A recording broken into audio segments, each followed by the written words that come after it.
Hello नमस्कार साथियों, आप सभी का स्वागत है खान सर के पॉकेट जीके बुक के रिवीजन वाले सेशन में। साथियों, आप सबको पता ही होगा कि हमारे यूट्यूब चैनल दरोगा बाबू में पॉकेट जीके बुक का लाइन बाय लाइन रिवीजन शुरू किया गया है। ये सेशन नंबर 2 है।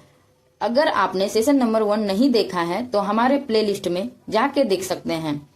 ये बुक कितना महत्वपूर्ण है ये आपको बताने की जरूरत तो नहीं है, फिर भी एक नजर देखते हैं। ये बिहार एसएससी, बीपीएससी, बिहार दरोगा, Bihar police, all competitive exam के पॉइंट ऑफ व्यू से यह बुक बहुत ही महत्वपूर्ण है। आप पिछले कुछ सालों के प्रश्नों को उठा के देखेंगे तो इस बुक से बहुत सारे क्वेश्चन आपको देखने को मिल सकते हैं। तो चलिए इस बुक के सेशन नंबर 2 को शुरू करते हैं। सिंधु घाटी सभ्यता के बारे में अब हम पढ़ने वाले हैं। तो चलिए सिंधु घाटी सभ्यता को देखते हैं। सिंधु घाटी सभ्यता विश्व की प्राचीनतम सभ्यता में से एक है। सामान्यतः इसे सिंधु घाटी की सभ्यता और हड़प्पा सभ्यता के नाम से जाना जाता है। यह विश्व की सबसे बड़ी सभ्यता है। सिंधु सभ्यता को आद्य ऐतिहासिक एवं हड़प्पा सभ्यता की कांस्य युगीन सभ्यता के नाम से जाना जाता है। सारगोन अभिलेख में सिंधु सभ्यता को मेलुहा कहा जाता है। मेलुहा नाविकों का देश है। आगे देखेंगे, मेलुहा हाजा पक्षी के लिए प्रसिद्ध है। मेलुहा जगह है जो हाजा पक्षी के लिए प्रसिद्ध है। इसका काल निर्धारण रेडियो C14 जैसी नवीन विश्लेषण पद्धति के अनुसार सिंधु सभ्यता की सर्वमान्य तिथि 2350 ईस्वी पूर्व से 1750 ईस्वी पूर्व माना गया है। तिथि निर्धारण की कार्बन 1480 पद्धति की खोज अमेरिका के प्रसिद्ध रसायन शास्त्री V.F. लीवी द्वारा 1946 में की गई थी। इस पद्धति में जिस पदार्थ में कार्बन 14 की मात्रा जितनी कम रहती है वह उतना ही प्राचीन माना जाता है। आगे देखेंगे, 2600 से 1900 ईस्वी पूर्व नई एनसीईआरटी के अनुसार, मतलब सिंधु घाटी सभ्यता का काल है 2600 से 1900, ये नया एनसीईआरटी बोल रहा है। अब 3250 से 2750 ईस्वी सारगोन अभिलेख के अनुसार मध्य एशिया। 2350 से 1750 ईस्वी पूर्व ओल्ड एनसीईआरटी के अनुसार है। ठीक है। सिंधु घाटी सभ्यता की खोज के लिए सर जॉन मार्शल ने 1921 ईस्वी में राय बहादुर दयाराम साहनी के उत्खनन के लिए नियुक्त किया गया था। 1921 में नियुक्त किया गया था। चलिए आगे देखते हैं। 1924 ईस्वी में सर जॉन मार्शल भारतीय पुरातत्विक विभाग के तत्कालिक महानिदेशक ने सिंधु घाटी सभ्यता हड़प्पा सभ्यता में पाए जाने की घोषणा की। सिंधु सभ्यता का विस्तार क्षेत्रफल में लगभग 13 लाख वर्ग किलोमीटर है। यह त्रिभुजाकार सभ्यता है। ये त्रिभुजाकार सभ्यता है। अब देखिए त्रिभुजाकार में उत्तर में है मांडा, जम्मू कश्मीर में है, जो चिनाब नदी के तट पर है। और ये पश्चिम में है दासक नदी, सुतकागीडोर, बलूचिस्तान, जो पश्चिम में है। ठीक है। पूर्व में है आलमगीर, यूपी में है, हिंडन नदी के तट पर। दाइमाबाद MP महाराष्ट्र में है। प्रवरा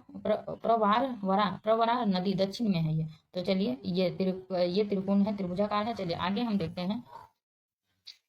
आगे देखते हैं, क्योंकि यही तीनों भारत में है। ये ऐसे बन गया, ऐसे और ऐसे बना ना, ये तीनों, ये पाकिस्तान में है, इसीलिए भारत में ये त्रिभुजाकार रूप में फैला हुआ है। चलिए आगे देखेंगे। सिंधु सभ्यता का विस्तार भारत, पाकिस्तान, अफगानिस्तान में फैला हुआ है। सिंधु सभ्यता भारत, पाकिस्तान, अफगानिस्तान में है। चलिए आगे देखेंगे। नवीन आंकड़े के अनुसार यह सभ्यता 400 से 500 वर्ष तक विद्यमान रही थी। नवीन आंकड़े के अनुसार यह सभ्यता 400 से 500 वर्ष तक विद्यमान रहा तथा 2200 ईस्वी पूर्व से 2000 ईस्वी पूर्व के मध्य यह अपना परिपक्व अवस्था में आई। इस सभ्यता से परिपक्व अवस्था 6 बड़े नगर मिले हैं। मोहनजोदड़ो है, हड़प्पा है, गनवाड़ी वाला है, धौलावीरा है, राखीगढ़ी है, कालीबंगा है। इस सभ्यता का अब तक 350 से अधिक स्थल प्रकाश में आ चुके हैं। इसके अधिकांश स्थल गुजरात में है, लगभग 200 में है, मतलब 200 स्थल है ना जो गुजरात में है। आगे हम देखते हैं। सिंधु सभ्यता में हड़प्पा का सर्वप्रथम उत्खनन हुआ है। सबसे पहले हड़प्पा उत्खनित हुआ 1921 में, इसलिए सिंधु सभ्यता को हड़प्पा सभ्यता के नाम से जाना जाता है। हड़प्पा के टीले की सर्वप्रथम जानकारी 1862 ईस्वी में चार्ल्स मेसन ने दिया। हड़प्पा सभ्यता से 2 टीले प्राप्त हुए हैं, जिसे पूर्वी टीला नगर आवासीय टीला और पश्चिमी टीला दुर्गकृत टीला होता था, जो ऊंचे टीले पर स्थित था। हड़प्पा से स्वास्तिक का निशान मिला है। वह हड़प्पा से स्वास्तिक का इस काल की देवताओं की मूर्ति प्राप्त हुई, लेकिन मंदिर बनाना आरंभ नहीं हुए थे। यहाँ पर 6 की 2 पंक्ति में कुल 12 अन्नागार मिले हैं, जिसकी कुल क्षेत्रफल 2745 वर्ग किमी से अधिक है। यहाँ स्त्री के गर्भ से निकलता हुआ पौधा मिला है, जिसे उर्वरकता की देवी माना गया है। यह एक आयताकार मुहर थे। सिंधु घाटी सभ्यता का सबसे बड़ा स्थान मोहनजोदड़ो है, जो भारत में इसका सबसे बड़ा स्थल रांची गढ़ी है। भारत मोहनजोदड़ो का शाब्दिक अर्थ है मृतकों का टीला। इसके उत्खननकर्ता सर्वप्रथम 1922 ईस्वी में राखल दास बनर्जी हैं। इसे सिंधु के बाग नखलिस्तान के नाम से जाना जाता है। यहाँ वृषभ युक्त मुद्रा प्राप्त हुई है। स्नानागार में सर्वप्रथम गिर पुष्पक जिप्सम का सर्वप्रथम प्रयोग किया गया है। मोहनजोदड़ो का सबसे महत्वपूर्ण खोज विशाल स्नानागार है, जो एक आयताकार जलाशय है। यह 11.88 मीटर लंबा, 7.01 मीटर चौड़ा तथा 2.43 मीटर गहरा है। आप देखेंगे आगे बृहद यह विशाल स्नानागार धनुष ठान संबंधित स्थान के लिए था। मार्शल ने इसे तत्कालीन विश्व का एक आश्चर्यजनक निर्माण कहा है। इसके उत्तर व दक्षिण में सीढ़ी बनी हुई थी व इसके उत्तर दिशा में कपड़े बदलने के लिए 6 कक्ष बने हैं।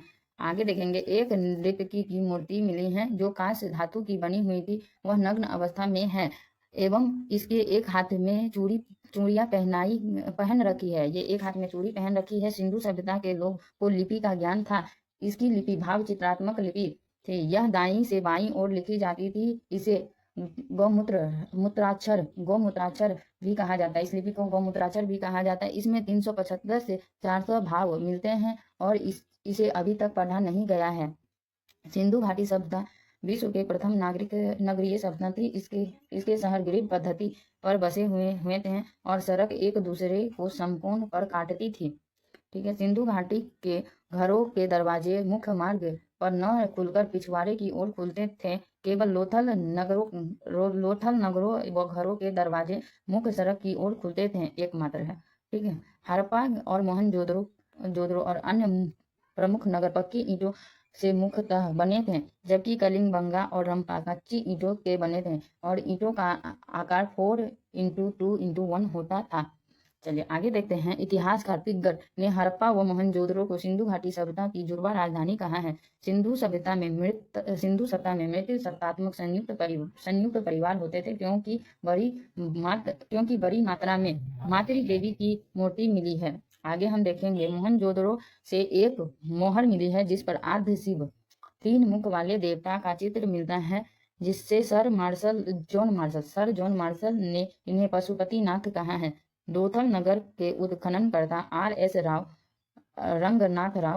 राव का फुल फॉर्म हुआ रंगनाथ राव है। यह एक व्यापारिक नगर था 1957 ईस्वी में। ठीक है। इसने लोथल नगर को उत्खनन करवाया था 1957 ईस्वी में। यहाँ से गोदीवाला मिला है, जो सिंधु सभ्यता का सबसे बड़ी सिंधु सभ्यता की कीर्ति है। सागर तट पर स्थित लोथल नगर पश्चिमी एशिया से व्यापार की प्रमुख बंदरगाह था। चावल की भूसी के साक्ष्य रंगपुर व लोथल से मिले हैं। चनहुदरो का उत्खनन 1935 ईस्वी में मैक ने किया। इसका सर्वप्रथम खोज 1931 ईस्वी में M.G. मजमूदार ने किया है। ठीक है। यह एक औद्योगिक नगरी थी। यहाँ पर मन के सीप अस्थि मुद्रा बनाने का प्रमुख केंद्र था। यहाँ पे मन का सीप अस्थि मुद्रा बनाने का प्रमुख केंद्र था। आगे हम देखने वाले हैं। यहाँ से हमें कुत्ते बिल्ली का पीछा करते हुए पद चिन्ह मिले हैं, जो नारी शौर्य प्रसाधन से लिपस्टिक व अलंकृत हाथी मिला। यहाँ से झुंकर झांगर संस्कृति का अवशेष मिला है। कलिबंगा सभ्यता से एक खोपड़ी जिसमें 6 छेद किए गए हैं, अर्थात इन लोगों को शल्य चिकित्सा का ज्ञान था। यहाँ से प्राप्त अन्य साक्ष्य शल्य चिकित्सा के साक्ष्य मिले हैं। अन्य साक्ष्य क्या मिला है? शल्य चिकित्सा के साक्ष्य मिले, अलंकृत ईंट का साक्ष्य मिला है, कपास की खेती का साक्ष्य मिला है, ऊंटों की अस्थियों का साक्ष्य मिला है, भूकंप के साक्ष्य मिले हैं, वर्ष में 2 फसल उगने के साक्ष्य मिले हैं, जुते हुए खेत के साक्ष्य मिले हैं। आगे हम देखते हैं कलिबंगा का अर्थ है काली चूड़ियां। यहाँ से एक जुते हुए खेत का साक्ष्य मिला है। कालीबंगा का अर्थ है काली चूड़ियां। कलिबंगा में शवों के अंत्येष्टि संस्कार हेतु 3 विधि थे। पुण्य समाधिकरण, आंशिक समाधिकरण और दाह संस्कार का एवं दाह संस्कार का भी प्रमाण मिला है। धौलावीरा गुजरात के कच्छ जिले के भचाऊ तालुकात में स्थित था। यह सिंधु सभ्यता का प्राचीन व विशाल नगर है। चलिए आगे देखते हैं। यह स्थल अपनी अद्भुत नगर योजना, दुर्ग, प्राचीर तथा अति विशिष्ट जल प्रबंधन व्यवस्था के कारण सिंधु सभ्यता का अनूठा नगर था। धौलावीरा के बारे में पढ़ेंगे, नोट में है धौलावीरा। एक हड़प्पा कालीन नगर को वर्ष 2019 से 2020 में विश्व धरोहर स्थल में शामिल किया गया। 27 जुलाई 2021 को यह फैसला world heritage committee of UNESCO ने लिया। आगे कह रहा है, यहाँ से स्टेडियम के साक्ष्य मिले हैं तथा यहाँ से 16 कृत्रिम जलाशय प्राप्त हुए हैं और एक पॉलिश युक्त सूचना पट मिले हैं, नोटिस बोर्ड मिला है। सुरकोटड़ा भी गुजरात में स्थित है। सुरकोटड़ा, उसी का सुरकोटड़ा भी कहते हैं। सुरकोटड़ा से हमें घोड़े के अस्थि मिले हैं, किंतु सिंधु घाटी सभ्यता के लोगों को घोड़े का ज्ञान नहीं था। रंगपुर स्थल गुजरात के कठियावाड़ा जिला में स्थित है। यहाँ से हमें चावल के दाने का साक्ष्य मिला है। चलिए आगे देखते हैं। सिंधु सभ्यता के लोग यातायात के लिए 2 पहिए एवं 4 पहिए वाला बैलगाड़ी का उपयोग करते थे। सिंधु सभ्यता में समाज संभवतः 4 वर्गों में विभाजित है। पुरोहित वर्ग था 1 नंबर, दूसरा नंबर था व्यापारी वर्ग, तीसरा नंबर था किसान वर्ग, चौथा नंबर था श्रमिक वर्ग। सिंधु सभ्यता में लोकप्रिय लोग रहते थे, क्योंकि यहाँ अत्यंत कम मात्रा में हथियार मिले हैं। तलवार से परिचित नहीं थे, क्योंकि यहाँ के लोग लोहे से परिचित नहीं थे। ये कांसा, तांबा और टीन के मिश्रण को कांसा कहते हैं, का प्रयोग करते थे। इस सभ्यता में सोने चांदी का प्रयोग करते थे, क्योंकि यहाँ से पुरुष व महिलाएं जवरात पहनते थे और श्रृंगार भी करते थे। आगे है, जो मनोरंजन के लिए मुर्गा, पशु पक्षियों, मुर्गे व पशु पक्षियों को लड़ाई कराना, मनोरंजन, शतरंज खेलना, शिकार करना, मछली पकड़ना इसके प्रिय खेल है। ठीक है। सिंधु सभ्यता के लोग काले रंग के डिजाइन किए हुए लाल मिट्टी का बर्तन बनाते थे। ठीक। सिंधु सभ्यता के लोग वृक्ष पूजा, जल पूजा, लिंग पूजा, योनि पूजा, मातृ देवी की उपासना में विश्वास रखते थे तथा इन्हें ध्यान एवं योग का भी ज्ञान था।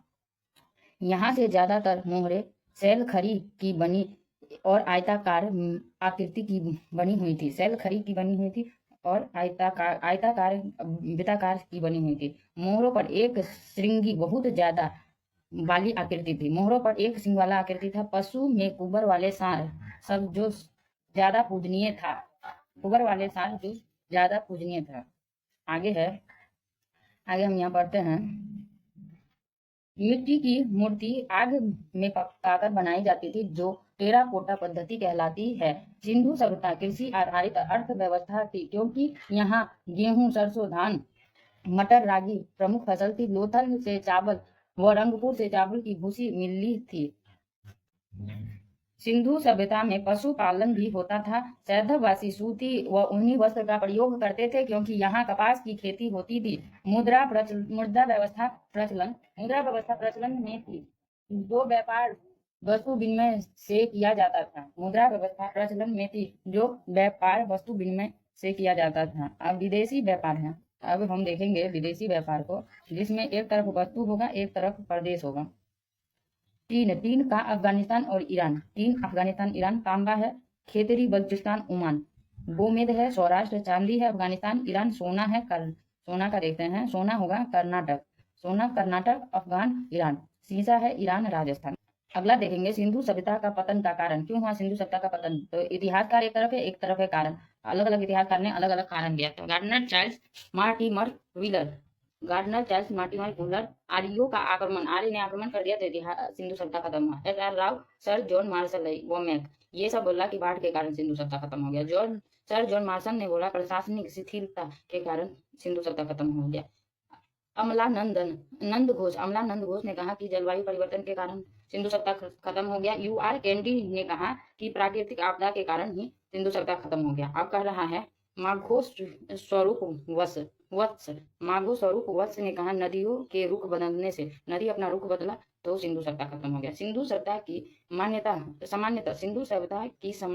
मान्यता प्रारंभिक जानकारी। तो 1826 ईस्वी में चार्ल्स मेसन ने सर्वप्रथम प्रकाश डाला। अब कह रहा है 1853 ईस्वी में अलेक्जेंडर कनिंघम ने हड़प्पा का सर्वे किया। 1856 में जॉन वार्टन वार्टन एवं विलियम वार्टन लाहौर से कराची के मध्य रेलवे लाइन बिछा रहे थे एवं उन्होंने अनजाने में हड़प्पा की ईंटों का प्रयोग किया। 1856 ईस्वी में अलेक्जेंडर कनिंघम ने दूसरी बार हड़प्पा का सर्वे किया। 1861 में भारतीय पुरातत्विक विभाग ASI की स्थापना किया गया। गवर्नर जनरल लॉर्ड केनिंग के समय में अलेक्जेंडर कनिंघम को ASI का जनक कहा जाता है। चलिए आगे देखते हैं। 1921 ईस्वी में सर जॉन मार्शल ने दयाराम साहनी को हड़प्पा उत्खनन करने हेतु नियुक्त किया। अब कह रहा है 1921 में क्या हुआ था। सर जॉन मार्शल ने राखल दास बनर्जी को मोहनजोदड़ो का उत्खनन करता नियुक्त किया। 1924 में सर जॉन मार्शल ने सिंधु घाटी सभ्यता हड़प्पा सभ्यता का नामांकन किया। मार्शल ने ही नामांकन किया है 1924 में। अब हम यहाँ पे देखेंगे हड़प्पा अब हम देखेंगे यहाँ पे कि एक तरफ हर प्रमुख स्थल है, स्थिति है, कहाँ है, उत्खनन करता है और नदी कौन सी नदी के तट।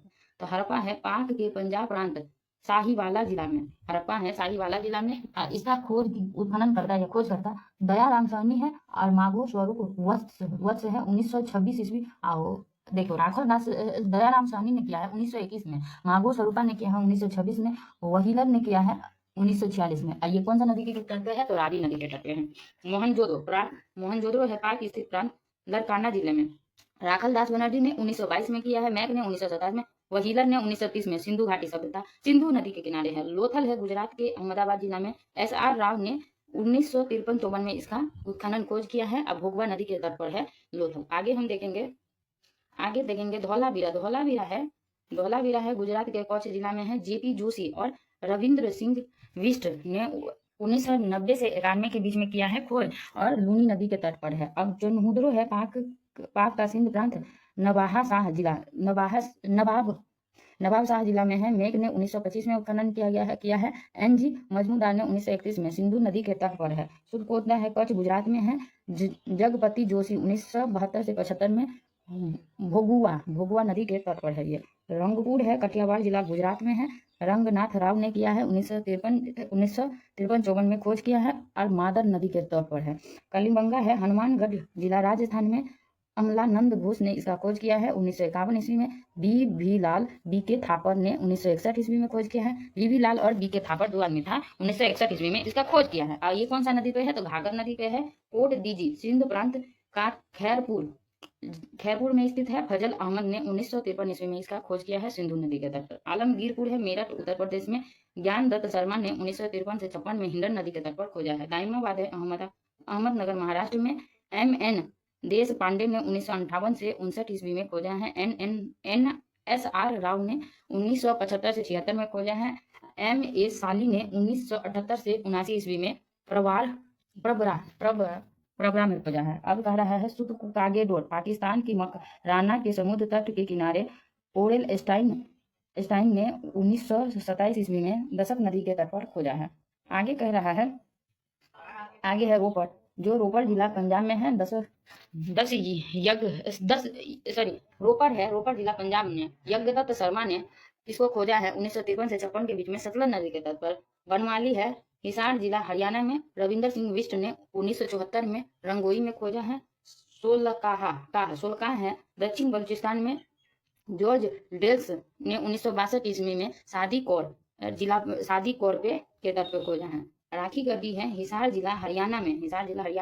रफीक मुगल और अमरेंद्र नाथ ने 1997 से 99 में घाघर नदी के तट पर खोजा है। अब कह रहा है देसलपुर ने कच्छ गुजरात में 1963 से 64 ईस्वी में। PP पांडे और MK ढाके और KC सुंदरराजन ने बामूचेला नदी के तट पर देसलपुर को खोजा है। अगला है कुनाल है जो हरियाणा में है। कुनाल एक जगह है सिंधु घाटी का जो हरियाणा में है। श्री JS खत्री और श्री M आचार्य ने कोसी नदी के तट पर खोजा है। रोजदी सौराष्ट्र गुजरात में है जो 1982 से 95 ईस्वी में 7 बार उत्खनन किया गया इस पे। अब भादर नदी के तट पर है। मीताफल भिवानी हरियाणा में है। सूरज भान ने 1968 ईस्वी में खोजा है। चेटांग वो यमुना नदी के मध्य है।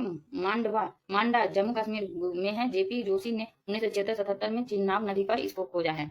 आगे कह रहा है वस्तु और खोज। प्राप्त वस्तु और खोज, कहाँ से निकला है ये वस्तु? हड़प्पा से R37 कब्रिस्तान, विदेशी विदेशी का कब्र, और इक्का गाड़ी भी मिला है, श्रृंगार पेटिका भी मिला है। मोहनजोदड़ो से जलापूर्ति। हड़प्पा से R37 कब्रिस्तान, विदेशियों की कब्र और इक्का गाड़ी, श्रृंगार पेटिका मिला है। मोहनजोदड़ो से जल पूर्ति के लिए कुआं मिला है। सूती कपड़े का साक्ष्य कपास ये मिला है। लोथल से हाथी दांत का पैमाने, घोड़े की मृग मूर्ति, फारस की मोहर और शतरंज के साक्ष्य मिले हैं। धौलावीरा नगर 3 भागों में विभाजित थे, पूर्व, मध्य और पश्चिम। चनहुद्र अलंकृत हाथी खिलौना, लिपस्टिक, वक्राकार ईंट मिले हैं। सरकोटदा घोड़े की हड्डी मिले हैं। सरकोटदा से घोड़े की हड्डी मिले हैं। रंगपुर से धान चावल की भूसी के ढेर और कच्ची ईंटों के दुर्ग, अमृत भांडा मिला है। कालीबंगा से बेलनाकार मोहर, गोलाकार मोहर, हल के निशान और जुते हुए खेत का साज, अलंकृत ईंटों का प्रयोग और युगल समाधि मिला है। अब कह रहा है कोट दीजी, बनाग्र बनाग्र कांस्य की चूड़ी, धातु के उपकरण, आलमगीरपुर सिरेमिक उत्पादन, मृद भांडा की मूर्ति, दाइमाबाद से धातु का रथ, सुत कागे डोर, तांबे की कुल्हाड़ी से मनुष्य की अस्थि राख का से भरा हुआ बर्तन मिला है। रोपड़ से कृषि, गेहूं, चावल के साक्ष्य मिले हैं। बनवाली से क्या क्या मिला है? तो बनवाली से मिला है तिल व सरसों का ढेर, तिल और सरसों का ढेर, अच्छे किस्म के जौ, सड़क व नालियों के अवशेष, साल खरी व पकाई मिट्टी हुई मोहर, साल खरी व पकाया गया मिट्टी का मोहर मिला है। सूत्र कहाँ से? परिपक्व बस्ती व विलासिता के सामान का व्यापार मिला है। राखी गढ़ी से चबूतरे पर बनी अग्नि वेदिका, चबूतरा पर बना अग्नि वेदिका और मिट्टी के मन के मिले हैं। देसलपुर से विशाल दीवार वाला भवन, जिसमें छज्जे वाले कमरे थे। कुणाल से चांदी के 2 मुकुट मिले हैं। कुणाल से रोजदी से मुकुट, गेहूं के साक्ष्य मिले हैं। मुकुट और गेहूं के साक्ष्य मिले हैं। मीताथल से चांदी के आभूषण व बर्तन, लंबी सुराहियां मिली हैं। मीताथल से चांदी के आभूषण व बर्तन मिले हैं, लंबी सुराही मिली है। बनवाली से जौ एवं मिट्टी के हल की आकृति का साक्ष्य मिला है। आगे हम देखेंगे, आगे कह रहा है वैदिक सभ्यता आ गया। अब वैदिक सभ्यता को हम पढ़ने वाले हैं। वैदिक सभ्यता का कार्यकाल है 1500 से 600 ईस्वी पूर्व के बीच का टाइम पीरियड है वैदिक सभ्यता। सिंधु सभ्यता के बाद जो नवीन संस्कृति प्रकाश में आई, उसके बारे में हमें संपूर्ण जानकारी वेदों से मिलती है, इसलिए इस काल को हम वैदिक सभ्यता के नाम से जानते हैं। अब हम आगे देखेंगे, वैदिक काल को 2 भागों में विभाजित किया गया है। वैदिक काल को 2 भागों में विभाजित किया है, ऋग्वैदिक काल, और ऋग्वैदिक काल का ईस्वी टाइम पीरियड है 1500 से 1000 ईस्वी पूर्व। उत्तर वैदिक काल का टाइम पीरियड है 1000 से 600 ईस्वी पूर्व। ऋग्वैदिक काल का टाइम पीरियड है 1500 से 1000 ईस्वी पूर्व। आर्यों का आगमन 1500 ईस्वी पूर्व के पहले का है। आर्य आरंभ में सप्त सैंधव से बस गए थे। सर्वप्रथम पंजाब व अफगानिस्तान में बसे थे। प्रोमैक्स मूलर ने आर्यों का निवास मध्य एशिया बैक्टीरिया बताया है। आर्य शब्द का अर्थ है श्रेष्ठ, कुलीन होता है। इस सभ्यता के संस्थापक हैं आर्य थे। वैदिक सभ्यता, इसलिए इसे कभी कभी आर्य सभ्यता भी कहा जाता है। वैदिक सभ्यता मूलतः ग्रामीण थी। आर्य आरंभिक जीवन मुख्यतः पशुचारण का था। आर्य आरंभिक जीवन मुख्यतः पशुचारण का था। कृषि का गौण धंधा था। आर्य की भाषा मूलतः संस्कृति। आर्य का इतिहास मुख्यतः हमें वेदों से ज्ञात होता है। सिंधु आर्यों के लिए सबसे महत्वपूर्ण नदी थी तथा सबसे पवित्र सरस्वती नदी थी। सिंधु आर्यों के लिए सबसे महत्वपूर्ण नदी था। सिंधु नदी सबसे महत्वपूर्ण नदी था और सरस्वती नदी सबसे पवित्र था। ऋग्वेद में नदी सूक्त में सरस्वती को नदी तमा कहा गया है।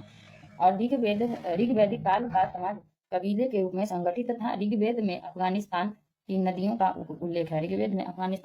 का उल्लेख है। ऋग्वेद में एक पर्वतमाला मुजबंद हिमालय का उल्लेख भी मिलता है। ऋग्वेद में पर्वतमाला मुजबंद हिमालय का उल्लेख मिलता है। ऋग्वेद में गंगा व सरयू नदी का उल्लेख 1 बार मिलता है। यमुना नदी का उल्लेख 3 बार लिया गया है। तो गंगा सरयू का 1 बार उल्लेख मिलता है, यमुना का 3 बार उल्लेख मिलता है। आगे हम देखने वाले हैं, अगले सेट को हम देखने वाले हैं। अगला है कि ऋग्वैदिक कालीन नदियां और प्राचीन नाम है उसका ऋग्वैदिक कालीन नदियां हैं, उसका प्राचीन नाम है और उसका आधुनिक नाम है। तो चलिए, विपाशा, विपाशा का आधुनिक नाम है व्यास, विपाशा का आधुनिक नाम व्यास है। वितिस्ता, वितिस्ता का झेलम है। सुताद्री का सतलज है। परुष्णी इंद्रावती का रावी है। अस्किनी का चिवान है। सुवास्तु या सुवास्तु का है सौवास्त, सौवास्त है। अगला है सिंधु, सिंधु का नाम है सिंध, सिंधु का नाम है सिंध वास्तविक नाम अभी आधुनिक में। क्रुभ, तो कुर्रम है अभी, कुर्रम, कुर्ब का कुर्रम नाम अभी है। सदा नीर का गंडक है, सदा नीर का गंडक है। दृश्य द्वितीय या सरस्वती, दृश्य द्वितीय या सरस्वती, सरस्वती का भी नाम घाघर हो गया है। अकुंभा का काबुल हो गया है नाम। और गोमती, फूलहर, फूलहर, गोमती या फूलहर का गोमल हो गया है अभी नाम। अब हम आगे देखते हैं प्रतीत सत्तात्मक, प्रतीत सत्तात्मक के बारे में पढ़ते हैं। देखिए अब आगे, प्रतीत सत्तात्मक परिवार आर्यों के कबीलाई समाज की बुनियादी इकाई थी। ऋग्वेद में आर्यों की 5 कबीले होने की वजह से उन्हें 5 जन्य कहा गया। ये अनु, द्रुहाई, पुरु, तुर्वस और यदु है। आर्य का 5 समाज है। आर्य में 5 कबीला था। कौन कौन सा? तो अनु है, द्रुहाई है, पुरु है और तुर्वस है और यदु है। ग्राम 20 जन में उच्चतर इकाई। ये ग्राम संभवतः कई परिवारों के समूह को कहते थे। ग्रामीण, ग्राम का मुखिया होता था। ग्रामीण जो होता था वो ग्राम का मुखिया होता था। 20 कई गांव का समूह, इसका प्रधान विस्पति कहलाता था। कई गांव को मिलाने से 20 बनता था, उसके प्रधान को विस्पति कहते थे। आगे देखेंगे, जन, अनेक विषयों के समूह, अनेक विषयों के समूह, उसके अधिपति को जनपति कहा जाता था। देश या राज्य के लिए राष्ट्र शब्द आया था। राजा के पद वंशानुगत नहीं होता था। राजा को गो कहा जाता था। ऋग्वेद में सेनापति, सेनापति पुरोहित शासकीय पदाधिकारी थे जो राजा की सहायता के लिए थे। राजा की सहायता हेतु 12 मंत्री होते थे जिसे रत्नी कहा जाता था, जिसमें सूत, रथकार, करमार पदाधिकारी थे। पुरूप दुर्गपति होता था जो सैनिक कार्य करता तथा स्पर्श गुप्तचर होते थे। बाजपति गोचर भूमि के अधिकारी व कुल्प परिवार का मुखिया होता था। दूत था। समय समय पर संधि विग्रह के प्रस्तावों को लेकर राजा के पास जाता था। विदर्भ सर्वाधिक प्राचीन संस्था थी जो धन का बंटवारा करती थी। सभा था वरिष्ठ एवं कुलीन लोगों का समूह था। इसका ऋग्वेद में 8 बार उल्लेख किया गया है। समिति, यह जन प्रतिनिधियों के समूह का प्रतिनिधित्व करती थी। इसके सभापति को ईशान कहा जाता था। वैदिक कालीन न्यायाधीशों को प्रश्न विनाशक कहा जाता है। वैदिक कालीन न्यायाधीशों को प्रश्न विनाशक कहा जाता है। अधिकतर लड़ाई युद्ध जानवरों, गाय व घोड़े के लिए लड़ी जाती थी। युद्ध के लिए गविष्टि शब्द का प्रयोग किया जाता था जिसका अर्थ होता था गाय की खोज। ऋग्वेद के 7वें मंडल में 10 राज्य युद्ध का वर्णन है जो सुदास और दास जनों के मध्य लड़ा गया। परुष्णी रावी नदी के तट पर, जिसमें सुदामा विजय हुए। रावी नदी के तट पर हुआ है सुदास और दास जनों के बीच लड़ाई हुआ परुष्णी नदी के तट पर, जिसमें सुदास विजय हुआ है। अब कह रहा है आर्य सत्तात्मक संयुक्त परिवार या समाज के थे।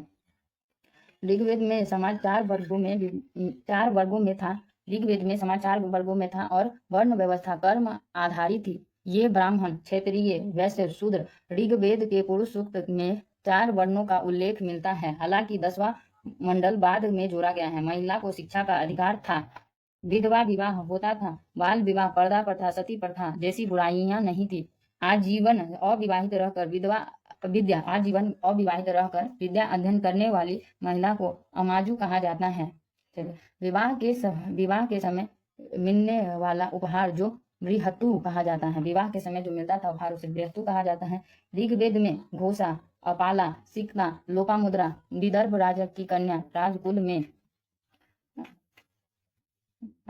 में आगे देखेंगे उत्पन्न अगस्त ऋषि की पत्नी आदि विदुषी महिला थी और विषफला एक युद्धा महिला थी। पैसे के लिए पढ़ाने वाला आजीविकोपार्जन गुरु को उपाध्याय कहलाता था। जो जीविकोपार्जन के लिए पढ़ाता था और पैसा लेकर पढ़ाता था उसे उपाध्याय कहा जाता था। आर्य मूलतः शाकाहारी थे और पेय पदार्थ में सोमरस का पान करते थे। आर्य 3 प्रकार के वस्त्र धारण करते थे। अधो वस्त्र, उत्तरी वस्त्र और अधिवास। अंदर पहनने वाले वस्त्र को नीवी कहा जाता था। अंदर पहनने वाले वस्त्र को।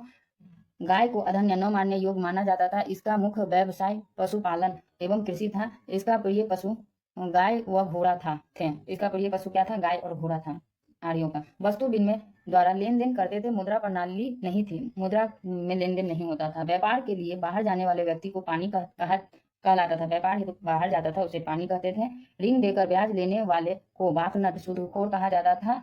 लोहा धातु की खोज आर्यों द्वारा की गई थी, जिसे श्याम अयस्क कहा जाता है, श्याम अयस्क कहा जाता है। अगला है कि आर्य प्राकृतिक बहुदेवाद, एकाधिदेववाद, एकेश्वरवाद, निगुण भक्ति में विश्वास रखते थे। आर्य प्राकृतिक बहुदेववाद, एकाधिवाद और एकेश्वरवाद, निगुण भक्ति में विश्वास रखते थे। ऋग्वैदिक भारत का राजनीतिक ढांचा इन 4 आरोही क्रम में बटा है। क्रम है प्रधान है, तो कुल का प्रधान होता है कुलपा, ग्राम का प्रधान होता है ग्रामीण, विष का प्रधान होता है विषपति, जन का प्रधान होता है गोप या राजा। अब ऋग्वैदिक देवता के बारे में पढ़ेंगे। तो ऋग्वैदिक देवता में देखेंगे, देवता एक तरफ है, एक तरफ संबंध है। मारुति का संबंध है तूफान का देवता। पुरुषन या रुद्र पशुओं का देवता है, रुद्र या पुरुषन पूषण रुद्र या पूषण है जो पशुओं का देवता है। सोम है वनस्पति का देवता, सोम है वनस्पति का देवता। इंद्र है युद्ध और वर्षा का देवता। उषा है प्रगति, भोर, उत्थान देवी है ये उषा। अग्नि है देवता और मनुष्य के बीच मध्यस्थता जो करता है, अग्नि करता है। धौ है आकाश का देवता, धौ क्या है, आकाश का देवता है। आश्विन है विपत्ति को हरने वाला देवता, आश्विन है विपत्ति को हरने वाला देवता। वरुण है जल के देवता, वरुण है जल का देवता। विष्णु है विश्व के संरक्षक एवं पालन करता है, विश्व के संरक्षक एवं पालन करता है। चलिए अगला देखते हैं उत्तर वैदिक काल। अब हम उत्तर वैदिक काल को देखेंगे तो उत्तर वैदिक काल है 1000 से 600 ईस्वी पूर्व। उत्तर वैदिक काल है 1000 से 600 ईस्वी, जिस काल में सामवेद, यजुर्वेद, अथर्ववेद तथा ब्राह्मण ग्रंथों, अरणायक एवं उपनिषदों की रचना हुई है, उसे उत्तर वैदिक काल कहा जाता है। उत्तर वैदिक काल 1000 ईस्वी से 600 ईस्वी पूर्व तक का था। इस काल में सभ्यता का केंद्र पंजाब से बढ़ाकर कुरुक्षेत्र, दिल्ली, गंगा, यमुना, दोआब का उत्तरी भाग में आ गया। इस संस्कृति का मुख्य मध्य देश था। उत्तर वैदिक काल में सिंधु, उसकी सहायक नदी सरस्वती व अफगानिस्तान की नदियों का उल्लेख मिलता है। आगे हम देखेंगे कि राजा का पद महत्वपूर्ण, गरिमामयी व वंशानुगत हो गया। राजा का पद बहुत ही महत्वपूर्ण और वंशानुगत हो गया। इस काल में राजा विशेष अवसर पर यज्ञ का आयोजन करवाता था। राजाभिषेक के समय राष्ट्र यज्ञ, अश्वमेध यज्ञ, समाजवादी यज्ञ होता था। आगे हम देखेंगे उत्तर वैदिक काल में सम्राट राजा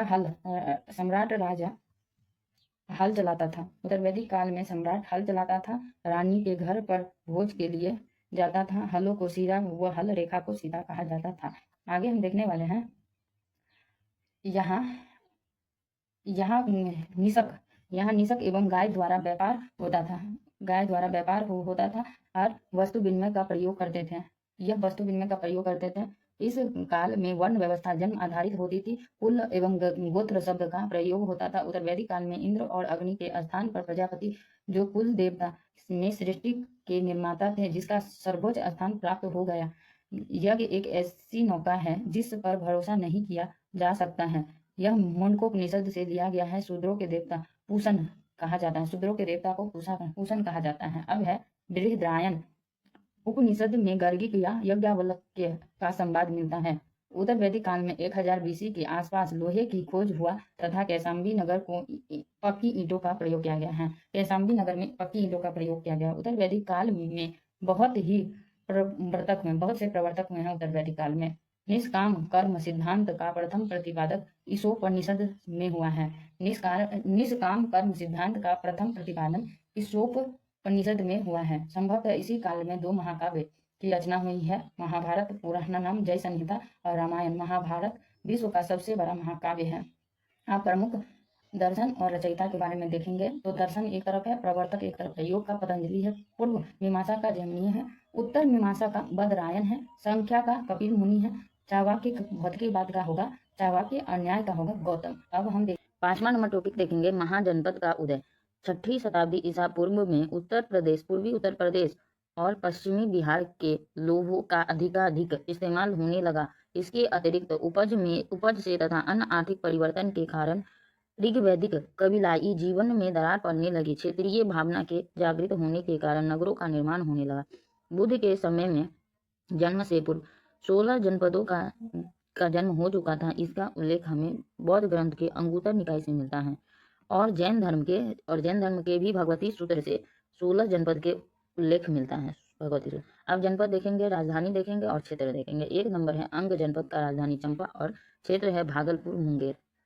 मगध था, गिरिह ब्रज राजगिरी पटना गाया का क्षेत्र था, काशी था, राजधानी है वाराणसी उत्तर प्रदेश, कौशल है साकेत श्रावस्ती पूर्वी उत्तर प्रदेश, वत्स कैसाम्बी प्रयागराज उत्तर प्रदेश, अवंती अवंती हो जाएगा उज्जैनी या महिष्मती मलबा मध्य प्रदेश, भज्जी गणतंत्रात्मक है वैशाली मुजफ्फरपुर, मल कुशीनारा पावा देवरिया एवं गोरखपुर के क्षेत्र में था, चेदी था शक्तिमती बुंदेलखंड के क्षेत्र में था, शक्तिमती चेदी का राजधानी है, कुरु का राजधानी इंद्रप्रस्थ मेरठ तथा हरियाणा के क्षेत्र में था, पंचाल था, अहिचछत्र कामपील्य राजधानी हो गया, पश्चिम उत्तर प्रदेश में इसकी राजधानी था। 11 को हो गया जनपद।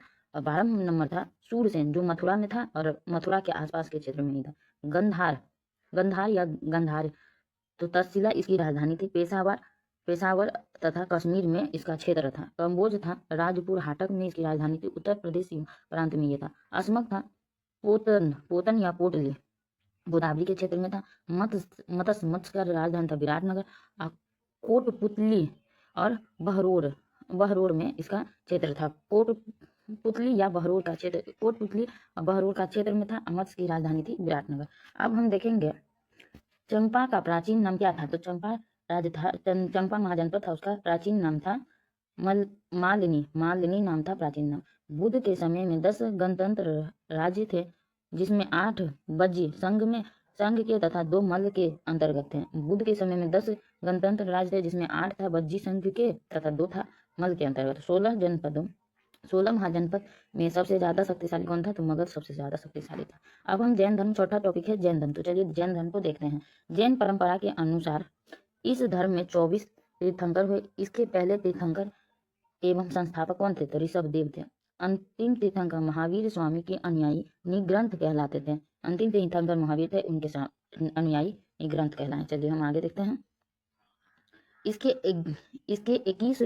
21वें गुरु का नाम था नेमिनाथ जी। इसके 21वां गुरु था नेमिनाथ और 22वां गुरु था अरिष्ट नेमि। केवल 23वें तथा 24वें गुरु या तीर्थंकर को ऐतिहासिक जानकारी मिलती है, मतलब कहीं पे इसका लिखित साक्ष्य मिलता है 23वें और 24 का। जैन धर्म के 23वें तीर्थंकर पार्श्वनाथ जी थे। इसका काल महावीर स्वामी से 250 ईस्वी पूर्व माना जाता है। 250 ईस्वी पूर्व था। जैन अनुसूतियों के अनुसार पार्श्वनाथ को सुमेध नामक पर्वत पर ज्ञान प्राप्त हुए थे। सुमेध नामक पर्वत पर ज्ञान प्राप्त हुआ था पार्श्वनाथ। इन्होंने 4 महाव्रत दिए थे, सत्य, अहिंसा और परिग्रह तथा असत्य। महावीर स्वामी जैन धर्म के वास्तविक संस्थापक माने जाते हैं तथा 24वें एवं अंतिम तीर्थंकर हुए। चलिए आगे देखते हैं। महावीर स्वामी का जन्म 540 ईस्वी पूर्व में वैशाली के कुंड ग्राम में हुआ था। यह बिहार राज्य में है। इसके पिता सिद्धार्थ जो ज्ञात्रिक कुल के राजा और माता त्रिशूला थी जो लक्ष्मी शासक चेटक की बहन थी। इसकी माता यशोदा पुत्री अनुजा प्रियदर्शी दर्शना थी। इसके भाई का नाम नंदीवर्धन था। बड़े भाई इन्हीं की अनुमति से महावीर ने गृह त्याग किया। 30 वर्ष की उम्र में, 30 वर्ष का जब था तब गृह त्याग किया। महावीर के बचपन का नाम वर्धमान था। जैन धर्म में पूर्व ज्ञान को कैवल्य ज्ञान कहा जाता है। पूर्णतः जब ज्ञान प्राप्त कर लेंगे तो कैवल्य ज्ञान कहलाता है। 12 वर्ष तक लगातार कठोर तपस्या एवं साधन के बाद 42 वर्ष की आयु में महावीर को जराम्बिक ग्राम के पास ऋजुपालिका नदी के किनारे एक साल वृक्ष के नीचे कैवल्य संपूर्ण ज्ञान प्राप्त हुए। कैवल्य प्राप्ति हो जाने के बाद महावीर स्वामी को जिन विजेता, जितेंद्रिय, अरहत, पूज्य एवं निग्रंथ, बंधन रहित जैसी उपाधियां मिली। बौद्ध साहित्य में महावीर स्वामी निगंठ नाथपुत्र कहा गया है। बौद्ध साहित्य में महावीर को निगंठ नाथपुत्र कहा गया है। महावीर स्वामी ने सर्वप्रथम 11 ब्राह्मणों को उपदेश दिए, जिन्हें गंधार कहा जाता है। महावीर ने अपना उपदेश प्राकृतिक भाषा में दिए। महावीर स्वामी के प्रथम शिष्य जामिन उसके दामाद थे। पहला विद्रोह महावीर स्वामी के विरुद्ध जामिन ने किया। जैन धर्म की प्रथम भिक्षुणी नरेश दधिवाहन की पुत्री चंपा थी। आगे देखेंगे। महावीर स्वामी के भिक्षुणी संघ का प्रधान चंदना थे। महावीर स्वामी की मृत्यु के समय केवल एक गंधार आर्य सुधर्मा जीवित था। 72 वर्षों की अवस्था में 468 ईस्वी पूर्व पावापुरी राजगिरी बिहार में महावीर की मृत्यु निर्माण हो गई। महावीर स्वामी को मल्ल राजा शिष्टिपाल के राजप्रसाद में निर्माण प्राप्त हुआ। जैन धर्म में 5 प्रकार के ज्ञान को परिभाषित किया गया। 5 प्रकार के ज्ञान को परिभाषित। पहला है मित, इंद्रिय जनित ज्ञान होगा। श्रुति, सुनकर होने वाला ज्ञान होगा। अवधि, दिव्य ज्ञान, दूर देशों का ज्ञान होगा। आगे है 4 नंबर मनोपर्याय। मनोपर्याय किसी के मन की बात जानने वाला होगा। कैवल्य अंतिम एवं संपूर्ण ज्ञान। आर्यन धर्म के अनुसार जीवों को अनंत चतुष्टय प्राप्त हो जाता है। वह अनंत ज्ञान, अनंत दर्शन, अनंत वीर्य बल तथा अनंत आनंद सुख को प्राप्त कर लेता है। महावीर स्वामी पांचवा महाव्रत, महावीर स्वामी का पांचवा व्रत था ब्रह्मचर्य दिया था तथा महाव्रत को दो भागों में बांट दिया। अनुव्रत गृहस्थ आदमी और महाव्रत मुनि आदमी। अनुव्रत को गृहस्थ आदमी करते थे और महाव्रत को मुनि लोग करते थे। जैन धर्म के त्रिरत्न थे, सम्यक ज्ञान, सम्यक दर्शन और सम्यक आचरण चरित्र था। अब कह रहा है जैन धर्म के सप्तांगी ज्ञान को दो अन्य नाम है। अनेकावाद, यह जैन दर्शन का तत्व मीमांसा सिद्धांत है। अस्वादवाद है, यह जैन दर्शन का ज्ञान मीमांसा सिद्धांत है। आगे है, जैन धर्म कर्म फल एवं पूर्व जन्म में विश्वास रखता था। जैन धर्म के अनुसार प्रत्येक वस्तु में आत्मा होती है। एक शरीर में एक से अधिक आत्मा हो सकती है। भद्रबाहु द्वारा स्थित कल्प सूत्र में जैन तीर्थंकरों की जीवनी है। चंदेल शासक ने खजुराहो में जैन मंदिर का निर्माण करवाया। मैसूर के गंग शासक चामुंडराय ने श्रवणबेलगोला कर्नाटक में बाहुबली की प्रतिमा का निर्माण करवाया। ठीक, आगे देखेंगे। मथुरा एवं अमरावती शैलियों में जैन धर्म से संबंधित मूर्तियों का निर्माण करवाया। जैन ने शिक्षा के केंद्रों को विकसित किया, जिन्हें उपासरा कहा जाता है जिन्हें। ठीक है, आगे देखेंगे जैन संगति के बारे में देखेंगे। तो जैन संगति में संगति है एक तरफ, फिर वर्ष है, फिर स्थल है, अध्यक्ष है। प्रथम संगति हुआ है 300 ईस्वी पूर्व में पाटलिपुत्र में हुआ है। अस्तुलभद्र अध्यक्ष उपाध्यक्ष तथा भद्रबाहु। द्वितीय संगति हुआ है 512 ईस्वी में। 300 ईस्वी पूर्व में प्रथम बौद्ध संगति हुआ है। द्वितीय संगति हुआ है 512 ईस्वी में, वल्लभी गुजरात में हुआ है। द्वारधी क्षमा श्रवण इसके अध्यक्ष थे। अब देखेंगे हम प्रथम संगति में जैन धर्म दो शाखा में विभाजित हो गया। पहला शाखा था दिगंबर, दूसरा शाखा था श्वेतांबर। भद्रबाहु के अनुयायी रूढ़िवादी थे और वस्त्र त्याग किया था। वस्त्र को त्याग दिया था। भद्रबाहु के अनुयायी रूढ़िवादी थे, वो उसने वस्त्र को त्याग दिया था। श्वेतांबर अस्तुलभद्र के अनुयायी थे, सुधारवादी थे और वस्तुओं को त्याग नहीं किया था श्वेतांबर के से। द्वितीय संगति में आगम साहित्य का संकलन किया गया है।